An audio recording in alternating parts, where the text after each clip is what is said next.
Bueno, quiero que me acompañen el día de hoy al primer libro de Samuel, capítulo 17.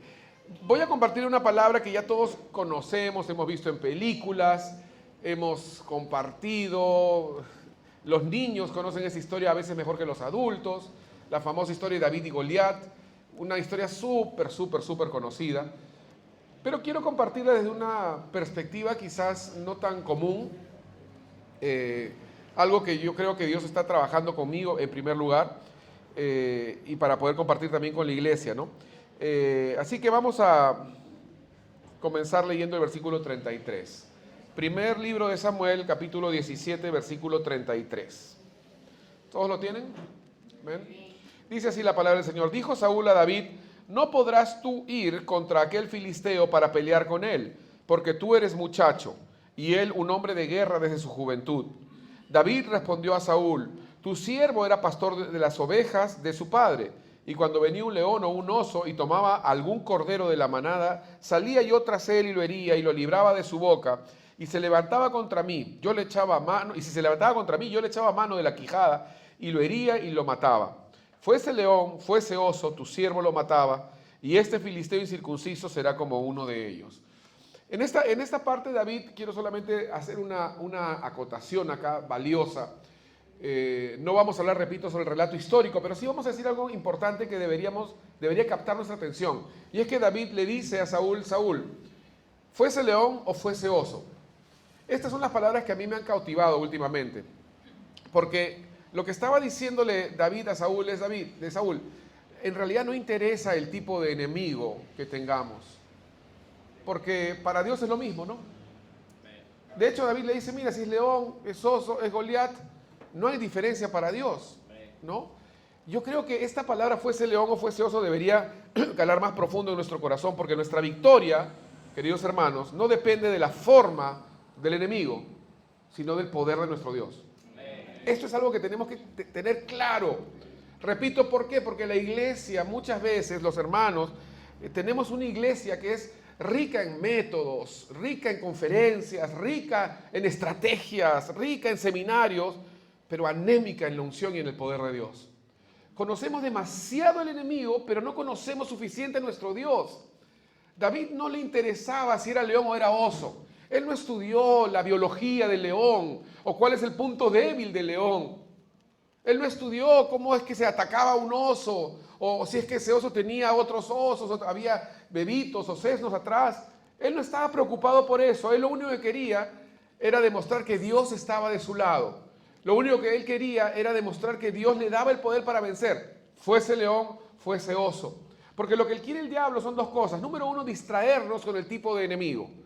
Vamos a analizarlo, vamos a ver. Y en ese afán de analizar a nuestro enemigo nos olvidamos de quién es nuestro Dios y cuánto Él quiere de verdad respaldarnos. Y lo segundo que el diablo quiere hacer es muchas veces distraernos de tal forma que creemos que ese enemigo solamente nos está atacando a nosotros y que nadie más en la iglesia pasa por lo que yo estoy pasando. Porque es único, tú eres raro. Si el enemigo puede lograr hacerte creer que tu prueba es única y nadie más ha pasado por esa prueba, ya ganó la mitad de la batalla. La Biblia dice que muchos de nuestros hermanos pasan lo mismo que pasamos nosotros. Y eso debería animarnos, porque si yo veo a un hermano que venció, quiere decir que yo puedo vencer también. Amén. Luego dice el versículo 38, porque repito, hermano, antes de leer el versículo 38, no se trata de ser un pueblo que analiza al enemigo, sino de ser un pueblo que conoce a su Dios. 38. Y Saúl vistió a David con sus ropas y puso sobre su cabeza un casco de bronce y le armó de coraza. Y ciñó David su espada sobre sus vestidos y probó a andar, porque nunca había hecho la prueba.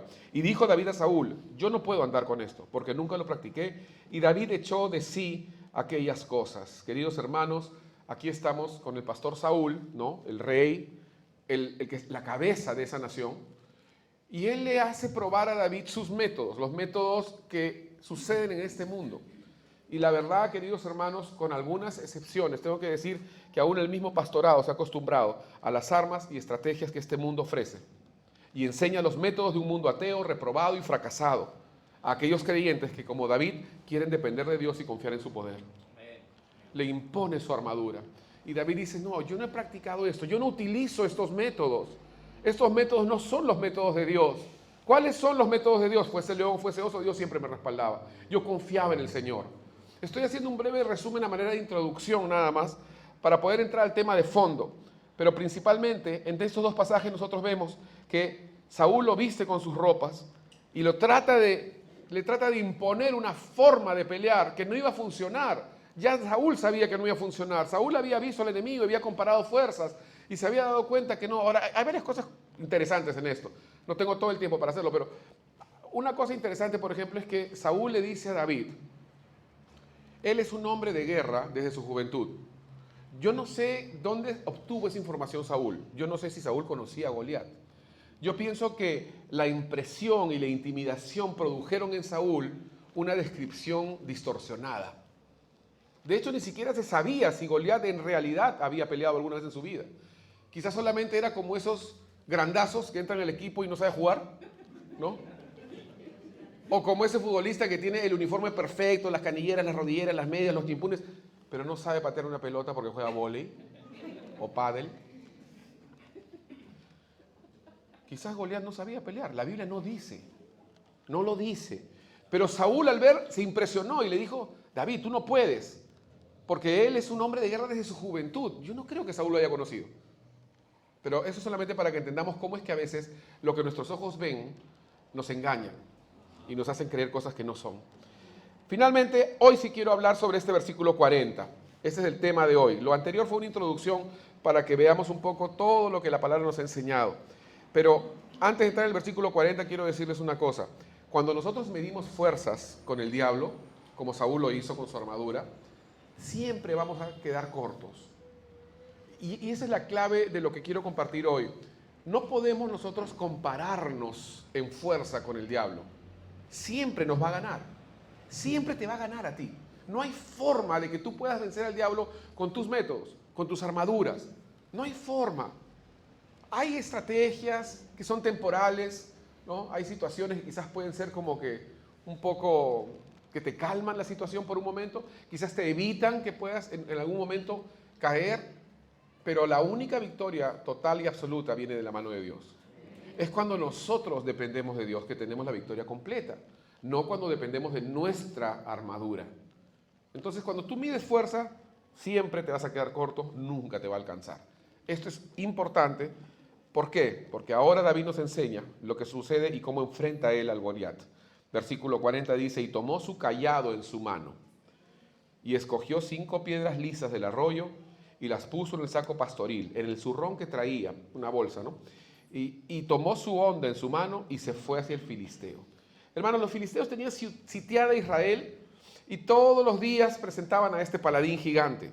Saúl estaba completamente consternado, no sabía qué hacer, y de hecho cuando se midió con Goliat dijo, no puedo. Todos los soldados se midieron y dijeron, no puedo, no tengo lo que es suficiente, no puedo. Y entonces es cuando Saúl ve la osadía de un David que él consideraba quizás hasta ingenuo, que lo estaba mandando para la muerte evidente, es que él le plantea esto que yo llamo la mezcla, ¿no? Que es, vamos a pelear una guerra espiritual pero con recursos mundanos, ¿no? Vamos a tener victoria en el espíritu pero con recursos de este mundo. Eso es imposible. Eso es una mezcla trágica. Hagamos la obra de Dios con armas humanas. Entonces David rechaza esas armas y procede a lo que hizo antes. ¿Qué cosa? Lo que le funcionó con el león o el oso, que es exactamente lo mismo. Hermanos, el enemigo no ha cambiado. En realidad ha cambiado de, quizás, como yo digo comúnmente, se ha hecho un lifting facial quizás, ¿no? O sea, se ha modernizado en ciertas cosas, pero finalmente es el mismo, de siempre, ¿no? Es un león, es un oso, es Goliat. La única diferencia es que el león y el oso tienen garras y Goliat tiene mano. Pero en el fondo es exactamente lo mismo. Y lo mismo que funcionó para darte la victoria en el león y en el oso, te la darán para Goliat, que es tu confianza en el Señor, ¿no? Entonces, él rechazó esas armas, pero tú digas, un ratito, pastor, espera un ratito. Si yo tuviera a David acá, le diría, un ratito, tú has confiado completamente en Dios, sí, pero también agarraste piedras. ¿Sí o no? También agarraste piedras, también usaste tu honda. Y David diría, sí, es verdad. Pero David te diría lo que dijo Pablo en 2 Corintios 10, 3 y 4. Sí, es cierto, tuve armas, pero aunque andamos en la carne, no militamos según la carne. Pues las armas de nuestra milicia son poderosas, no son carnales, sino poderosas en Dios para la destrucción de fortalezas. Sí tengo armas, pero mis armas no son de este mundo. David confiaba más en el poder de Dios que en su piedra. David confiaba más en el respaldo de Dios que en esas 5 piedras que él escogió. Mis armas no son las que este mundo tiene, sino las que Dios me ha dado. Porque si nuestra lucha es espiritual, queridos hermanos, también lo tienen que ser nuestras armas. ¿Amén? Entonces dice que él toma ese cayado en su mano, escoge 5 piedras y luego dice, 5 piedras lisas ¿de dónde? Entonces, quiero que nos imaginemos un poco esto, ¿no? David escoge 5, o sea, tiene que ir a un arroyo, ¿no? En ese momento, cuando está el gigante ahí vociferando, insultando, él dice, yo tengo que hacer algo. Tengo que escoger 5 piedras para poder tener lista mi onda. Entonces voy al arroyo. Él se acercó a un arroyo que había cerca, ¿no? Y de esto quiero hablar, porque el título de la enseñanza de hoy es el arroyo de David. David tenía un arroyo cerca y acudió a ese arroyo. Ahí obtuvo sus piedras, sí, pero antes de las piedras, él fue a un arroyo. Y de esto quiero enseñarte según la palabra y que tú puedas recibir las fuerzas de parte de Dios de que ante todo gigante siempre tendrás un arroyo cerca. ¿Por qué fue al arroyo? Bueno, lo primero que hizo David después de desechar las armas de este mundo era ir al arroyo. El arroyo, queridos hermanos, siempre representó la presencia de Dios, el Espíritu Santo, las aguas, la frescura de la comunión con Dios. Y yo me imagino que también iba al arroyo a menudo. Quizás fue en ese arroyo que él descubrió las armas que Dios quería que él use contra el león. Quizás fue en ese mismo arroyo, no el mismo, ¿no? En otro arroyo, porque habían muchos arroyos, donde él descubrió que habían piedras lisas que podían ayudarle en esta batalla. David era experto en arroyos, no solamente en la honda, sino en arroyos. Porque para ser bueno en la honda tienes que tener buenas piedras. Para tener buenas piedras tienes que conseguirlas en el arroyo. Y el arroyo representa esa agua fresca, porque eso es un arroyo, algo que corre de comunión con Dios, ¿no? Entonces, voy a hablar sobre 4 características de un arroyo y lo que el arroyo representa. A ver, di conmigo, arroyo. Arroyo.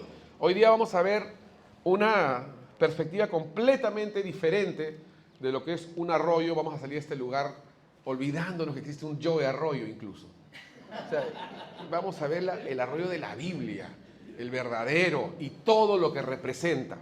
Así que primero quiero que me acompañen a Deuteronomio capítulo 8. Lo primero que quiero que entiendan respecto al arroyo,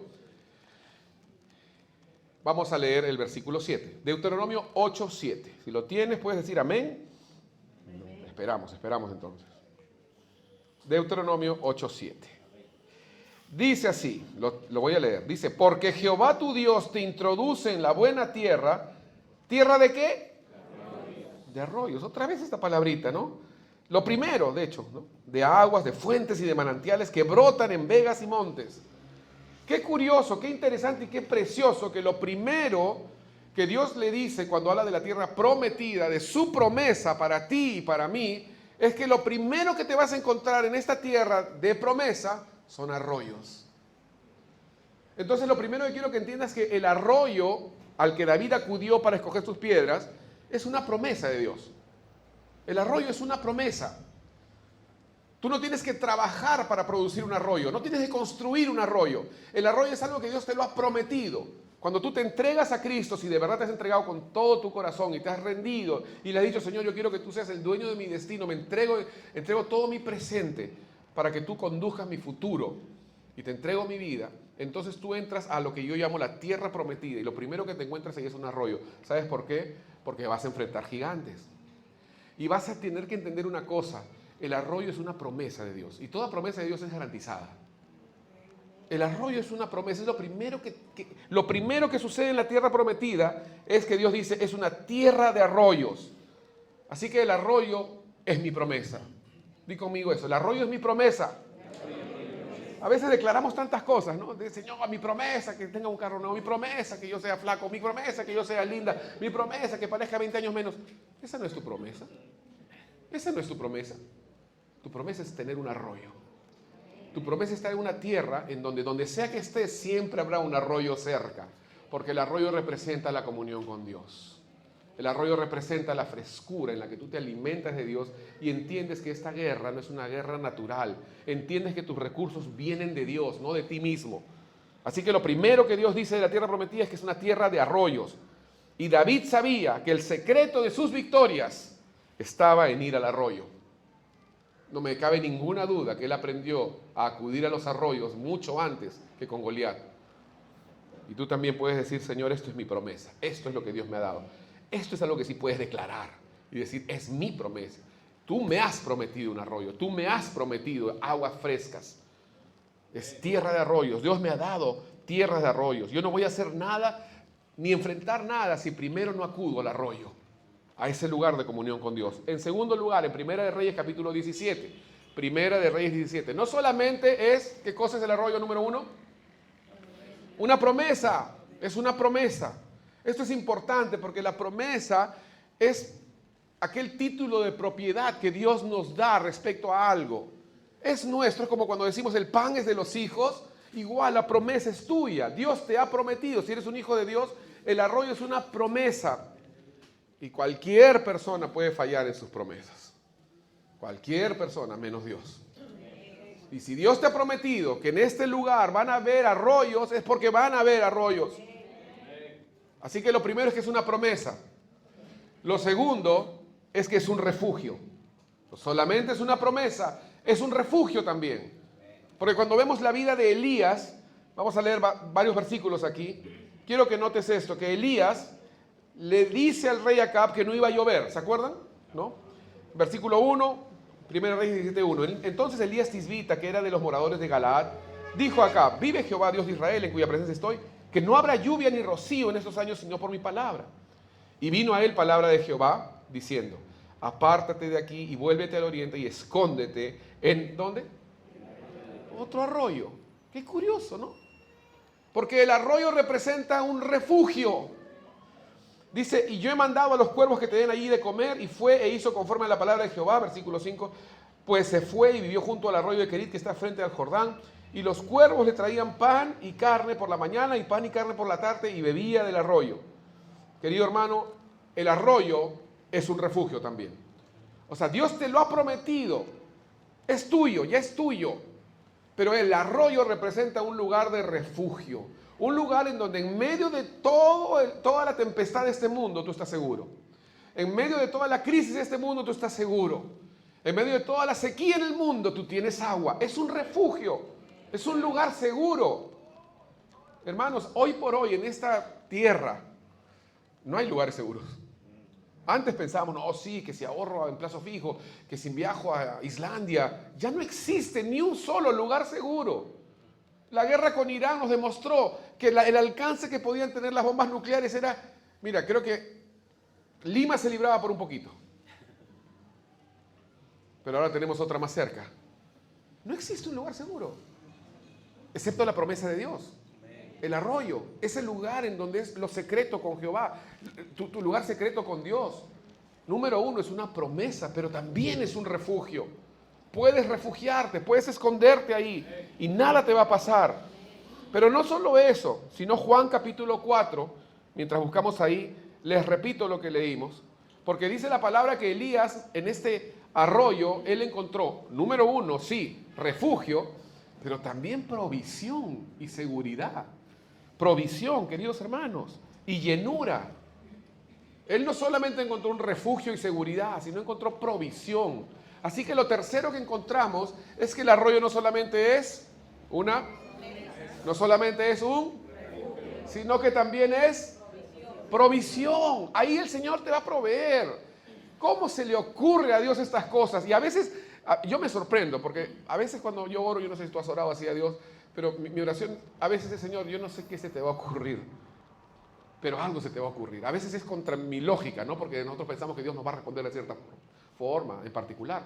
Pero Dios viene con una cosa, cada cosa que uno de verdad dice, Señor, solo a ti se te pueden ocurrir estas cosas. Que le dé de comer a Elías en un arroyo y utilice el ave más egoísta del mundo para darle de comer. El ave más huraña del mundo. El ave más territorial del mundo. Para venir donde Elías y traerle una hamburguesa, porque dice que traía carne. ¿No? ¿Qué le traía? ¿Carne y qué más? Pan y carne, una hamburguesa. Pan con carne. Pan con carne.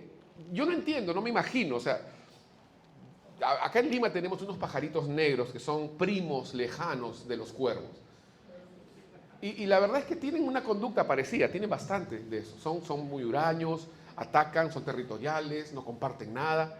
Pero Dios utiliza cuervos, o sea, para demostrarle, mire Elías, esto no fue ni casualidad siquiera. Ya, si fuera una paloma, pues, ¿no? Ah, pues, ¿no? Bueno, fue coincidencia, ¿no? Cuervos que le traían pan y carne, encima menú. Ese lugar, ese arroyo, número 1 es una promesa, número 2 es un refugio, pero es donde hay provisión. Ahí no te puede faltar nada. Por eso es que Dios le dice a Elías, tienes que irte al arroyo, porque ahí tendrás refugio, pero tendrás provisión también. Y no solo provisión, sino que tendrás llenura. Porque dice acá Juan capítulo 4, versículo 13, respondió Jesús a la mujer samaritana y le dijo, cualquiera que bebiere de esta agua, volverá a tener sed. Mas el que bebiere del agua del arroyo, ¿no?, de la que yo le daré, no tendrá sed jamás, sino que el agua que yo le daré será en él una fuente que salte para vida eterna. Por eso es que cuando nosotros acudimos al arroyo, tenemos un flujo constante, permanente y perpetuo de provisión, de protección, de seguridad y de comunión con Dios.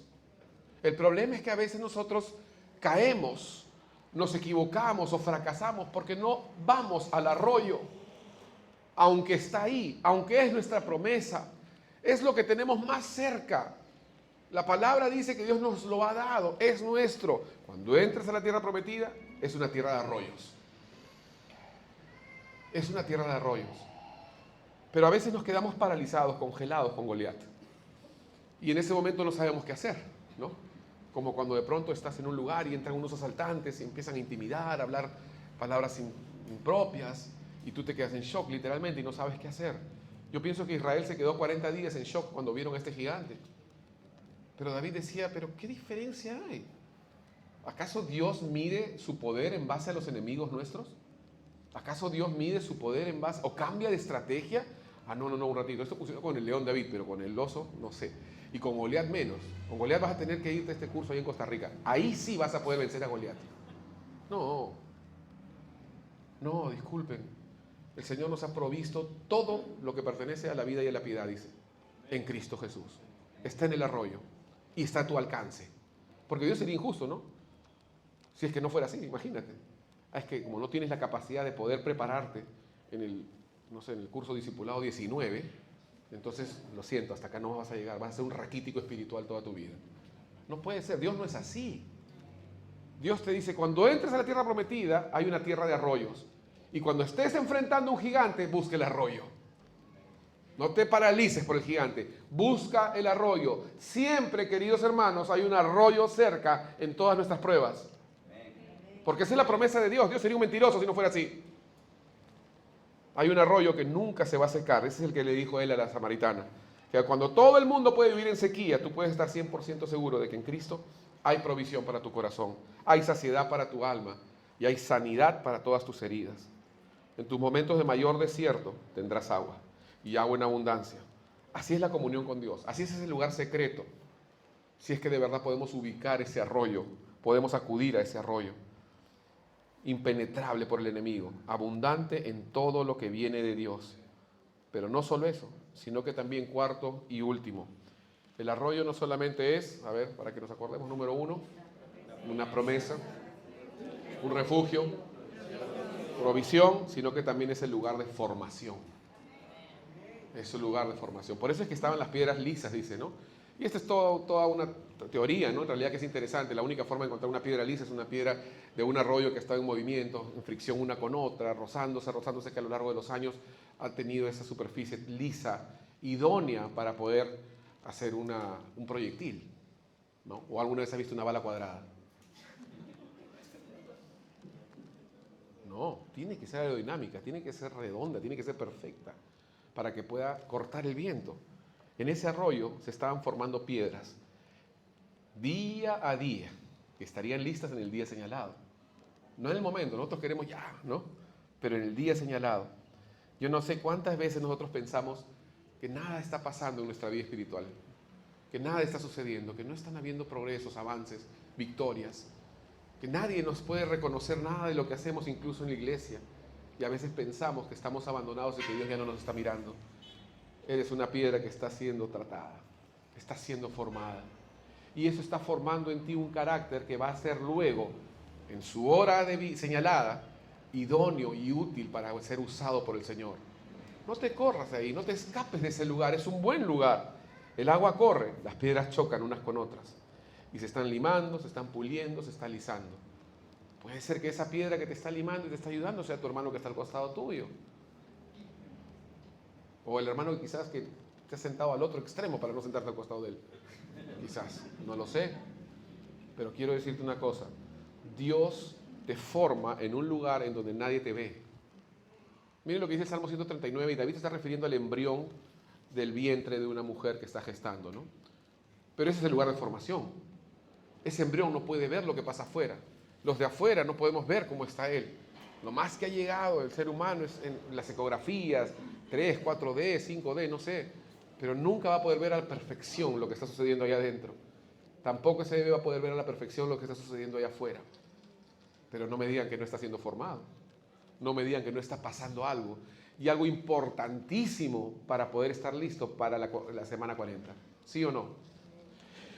David dice, versículo 15, no fue encubierto de ti mi cuerpo, bien que en oculto fui formado y entretejido en lo más profundo de la tierra. Y es ese lugar secreto, ese aparente abandono, ese aparente lugar en donde tú no sientes, entre comillas, la presencia de Dios, porque si somos honestos, vamos a vivir momentos en donde no sentimos la presencia de Dios. No sentimos emocionalmente que Dios esté cerca. A veces queremos que siempre Dios se manifieste con nosotros de la misma forma, que siempre sintamos eso que sentimos, pero no siempre es así. Hay momentos, como las piedras en el arroyo, en donde Dios te está tratando, está formándote, está forjando algo en ti para la postre, para después ser de utilidad en su reino. Entonces tienes que dejarte formar. Para eso es el arroyo. No solamente es un lugar de una promesa, no solamente es un refugio, sino que también es un lugar de formación. No solo provisión, sino formación.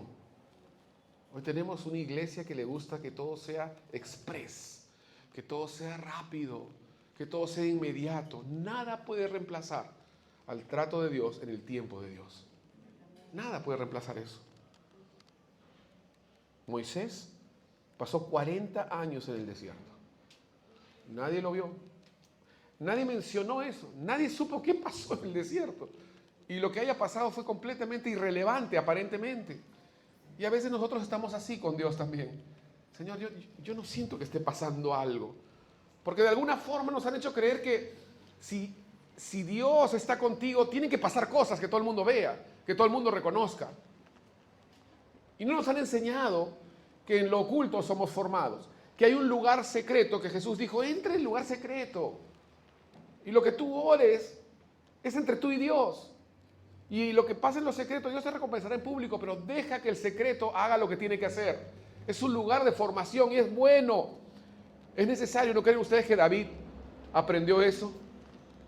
¿Cómo enfrentó él al león? ¿Cómo enfrentó él al oso? Él sabía lo que era el arroyo. Él sabía esos lugares de soledad. David era un hombre tan solitario que su padre se olvidó de él cuando era cuestión de ungir a un rey. Literalmente, hasta su padre se olvidó de él. Nadie lo vio, nadie te ve quizás. Todos se olvidaron de ti, pero Dios no, porque Dios está formando a alguien. Alguien que luego necesitará a Él para poder traer algo de parte de Dios. Yo no sé qué cosa es lo que puede Dios estar formando en ti. Cuando el Señor lo toma a Pedro, le dice Pedro, cuando le lava los pies, ¿se acuerdan? Dice Pedro, lo que yo hago ahora, tú no lo entiendes, pero lo entenderás después. ¿Cuántas veces nosotros no pasamos momentos de soledad, momentos incluso de abandono, cuando esperamos que alguien nos llame y no nos llama, cuando esperamos que Dios nos dé una palmadita al hombro y no nos da ninguna palmadita al hombro? Y de pronto, ahí está Dios diciendo, mira, no te preocupes, lo que está pasando ahora no lo entiendes, pero después lo vas a entender. Hay algo que está sucediendo en lo secreto. Hay algo que está pasando en esa crisis que tú crees que estás viviendo, que Dios te ha abandonado. Dios no te ha abandonado. Quizás está más cerca de ti que nunca. Nuestro problema es que cuando vemos a Goliat no acudimos al arroyo. Nuestro problema es que cuando vemos una prueba, lo primero que queremos hacer es ¿cuál es mi armadura? ¿Cómo lo enfrento? ¿Cuáles son mis estrategias? En lugar de ver dónde está el arroyo. Porque siempre, Dios sería un mentiroso si es que cuando tú enfrentas a Goliat no hay un arroyo cerca. Tienes que ir al arroyo, porque el arroyo es tu promesa. Es lo primero que ves al entrar a la tierra prometida. Ahí será tu refugio. Ese es tu lugar secreto con Dios. Ese es el lugar donde Dios te va a proveer, te va a equipar con todo lo que tú necesitas para tener victoria en esta batalla. Ahí vas a ser formado. Lo que nadie pudo lograr, Dios lo va a lograr en el arroyo. Lo que nadie pudo formar. A veces cuando oramos, los padres que tienen hijos lejos de Dios, quizás por sus hijos, dicen, pero yo lo formé así, le quieren. Hay un momento en donde tú ya no puedes hacer nada. Pero lo que tú no puedes hacer, Dios ten por seguro que lo puede hacer. Y en eso tienes que confiar en Dios. Porque no siempre tenemos el control de todo, ¿no? Y cuando vemos el arroyo, vemos que es una promesa. Una promesa que tú y yo hoy de verdad quisiera que nos apropiemos de ella. Que dejemos de lado quizás todas las otras promesas que tenemos, ¿no? Que a veces pensamos, no, esta es mi promesa, ¿no? Los jóvenes, solteros, ¿no? Casarse con una, no sé, completen ustedes la frase, ¿no? O las chicas también, ¿no? El famoso príncipe azul y demás. Esa no es tu promesa. Dios no te ha prometido un príncipe azul. Discúlpame que te reviente los globos. Discúlpame que te baje de tu pony. Eso no es una promesa de Dios. No, Dios no te ha prometido tener 2 carros, Dios no te ha prometido que te aumenten el sueldo, Dios no te ha prometido eso. Yo no veo eso en la Biblia. Dios no te ha prometido que tengas 60 años y parezcas de 40 tampoco.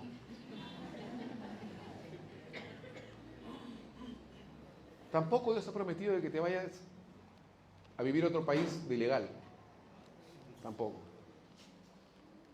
Hay cosas que Dios no te ha prometido. Pero lo que sí te ha prometido es que siempre vas a tener un arroyo cuando enfrentes a un Goliat. Busca el arroyo, entra en el arroyo, escarba ese lugar secreto donde nadie te ve y deja que Dios, número 1, te demuestre que es su promesa. Número 2, te demuestre que es un lugar, un refugio, un lugar secreto. Número 3, ahí está tu provisión. No busques en otro lugar. No busques en el mundo lo que solo Dios te puede dar. A veces queremos obtener fuerza con alguna frase motivadora y pensamos que cuanto más frases motivadoras pongamos en nuestro muro, más fuerte vamos a estar. Yo creo que cuanto más frases motivadoras pone una persona en su muro, más demuestra que está en nada. Y en tercer lugar, no solamente es un refugio, sino que también es un lugar de provisión y llenura. Dice, de tu interior correrán ríos de agua viva. No necesitas que alguien te afirme algo, que alguien te diga, sí, está bien. Sino que ahí mismo, la presencia de Dios en tu vida. Tú puedes, repito, que tú no lo veas, pero Dios está haciendo algo. A veces es difícil la formación. Y esas piedras, repito, eran piedras lisas. Es importante esto, muy importante. Porque en ese momento esas piedras quizás no entendían por qué estaban tanto tiempo ahí. Día tras día, día a día pasaba, ¿no? Y cuando ya pensaban que había terminado el trabajo de pulido, ¿no? Viene otra piedra nuevecita que ha entrado ahí. Toda que parece una estrella de ninja. Por todos lados. Te hace sangrar, te hace llorar, te hace sufrir, pero te está puliendo. Para que en algún momento, de pronto, de un momento a otro, tú lo único que vas a ver es una mano que te toma y luego que te lanza. Y esa es la mano de Dios.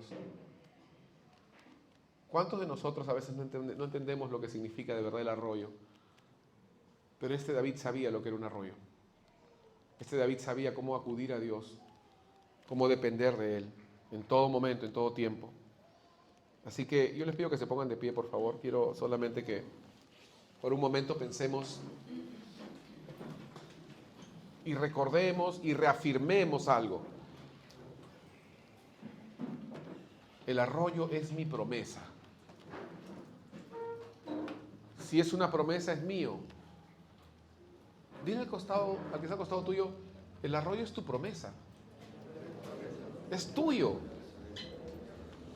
La pregunta que tenemos que hacernos es ¿por qué no acudimos a Él? ¿Por qué a veces acudimos a otras cosas? ¿Por qué a veces buscamos otros refugios? ¿Por qué hacemos como decía el Señor de su pueblo en el Antiguo Testamento? ¿Por qué acudiste a Egipto si hay medicina en el pueblo de Dios? Hay medicina en el corazón de Dios. Y a veces recurrimos a otras cosas para sentirnos mejor. Y Dios dice, anda al arroyo. Ahí está la provisión. Ahí está el refugio. Ahí está la formación. Vas a ir a ese arroyo y de ese arroyo no saldrás igual. De ese arroyo vas a salir con 5 piedras y vas a ver cómo tu gigante va a ser como un león y como un oso. Porque para Dios no hay diferencia del enemigo. El poder de Dios es suficiente para un león, para un oso y para Goliat. ¿Cuál es tu Goliat hoy? Cada uno tiene uno. Yo quiero que nos examinemos por un momento. Piensa quizás en aquella prueba que tú dices, esto es imposible. Yo me he medido a Goliat, comparo fuerzas y no me alcanza. Piensa en algo que ahorita estés viviendo, porque vamos a aterrizar esta palabra, algo práctico, ¿no? ¿Cuál es tu Goliat? ¿Cuál es aquella imagen tan impresionante que tú dices, wow, no puedo? Si no hace un milagro, Dios, no puedo. ¿Cuál es? Ponle nombre, ponle apellido y dile, Señor, ¿dónde está mi arroyo? Porque tú me has prometido un arroyo. Ya identifiqué a Goliat. Lo que me falta es buscar el arroyo, ese lugar seguro, ese refugio, en donde yo puedo saber que todo irá bien, en donde yo puedo estar seguro de que voy a ser alimentado, voy a ser provisto, en donde todo el mundo, queridos hermanos, se puede desmoronar, pero tú estás firme, tú estás seguro, como el pueblo de Israel en la Pascua, que todo Egipto estaba en tinieblas, pero ellos tenían luz. Todo el mundo puede caerse alrededor tuyo, pero tú estás en un lugar seguro, invencible, blindado. Nada ni nadie puede entrar a ese lugar tuyo en secreto con Dios, porque es su promesa. Y de tu interior pueden correr ríos de agua viva, le dijo Jesús a la samaritana. Así que ese arroyo no solamente representa, como dije hace un momento, la promesa, el refugio y la provisión, sino también un lugar de formación. En un mundo que no sabe esperar, en un mundo en donde todo lo queremos ya, Dios dice, no, yo me estoy tomando un tiempo. No me importa si me voy a tomar 40 años con Moisés. Necesito tomarme el tiempo que sea necesario para que Moisés haga lo que yo le voy a encargar que haga. Y Dios se va a tomar el tiempo contigo que sea necesario para que luego, porque el Goliat no solamente se trata de ti, se trata de toda una nación. Cuando David derribó a Goliat no lo hizo solamente por él, lo hizo por toda la nación. Cuando David se molestó respecto a lo que vociferaba Goliat, no era porque él se ofendió, era porque estaba ofendiendo a Dios. Y él quería demostrar de que nadie se mete con Dios. Y salió adelante a defender el nombre de Dios y el pueblo de Dios, pero no en sus fuerzas, sino que él supo muy bien que había un arroyo. Mi corazón, mi oración en esta tarde ya es que podamos nosotros ubicar ese arroyo, que ese es el lugar secreto con Dios, que ese es el lugar de provisión, de refugio. Que no te atarante el tamaño de Goliat, no te asuste. David decía, este será igual que el león, este será igual que el oso. ¿Cuántos hemos vencido leones y osos? Levanten la mano. ¿Por qué sería diferente Goliat?